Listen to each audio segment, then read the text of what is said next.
what is shirk? What is the difference between greater shirk and minor shirk?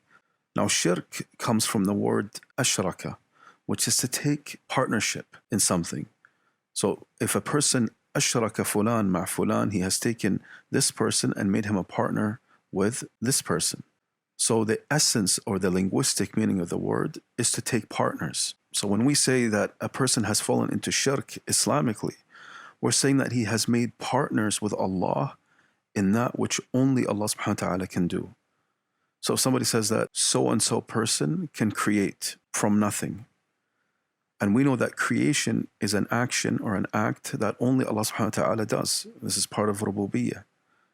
So by saying this or believing in this, you have made partners with Allah in this action that only Allah subhanahu wa ta'ala can do. And that is why it's called shirk. And shirk is of two types. There is greater shirk and minor shirk. Greater shirk is something that takes you outside the fold of Islam. So by committing it, you're no longer a Muslim. So the definition of greater shirk is to take a partner with Allah in that which is purely only a right of Allah subhanahu wa ta'ala. Whether it be in tawheed al-ibadah or in rububiyyah or in Allah's names and attributes. In any of these three categories of tawheed, if you take partners with Allah, then you have committed greater shirk. And this type of shirk can come in different forms. So it can be in your actual beliefs in your heart. So believing that someone has power, etc., that only belongs to Allah, that is a form of shirk. It can also be in your actions. For example, if you are sacrificing or praying or prostrating to other than Allah, then you're committing shirk.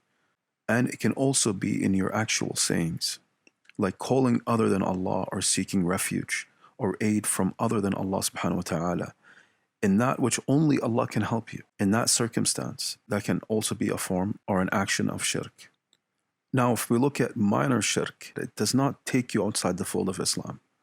So even though you commit it, it is one of the greatest sins, but you are still a Muslim and you are in grave danger and error in that sin, and you must stop, because smaller shirk can easily lead to greater shirk.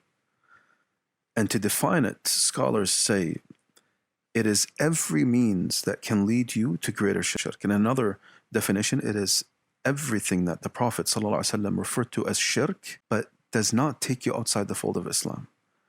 And an example of that is swearing by other than Allah subhanahu wa ta'ala. So if you say, I swear on my mother's grave, I swear on my father's grave, here you are glorifying, you are giving such great emphasis to this thing that you are swearing by. We say ta'zeem, you are glorifying it. And this only belongs to Allah subhanahu wa ta'ala. We're not allowed. Because Allah subhanahu wa ta'ala or Muhammad sallallahu alayhi wa sallam told us, Man halafa bighayri Allahi faqad ashrak. Whomever swears by other than Allah subhanahu wa ta'ala, then he has committed shirk.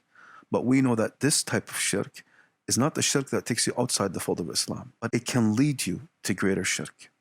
So just by mentioning that it is shirk, even though it is minor, it is still considered one of the greatest sins that you can commit in Islam.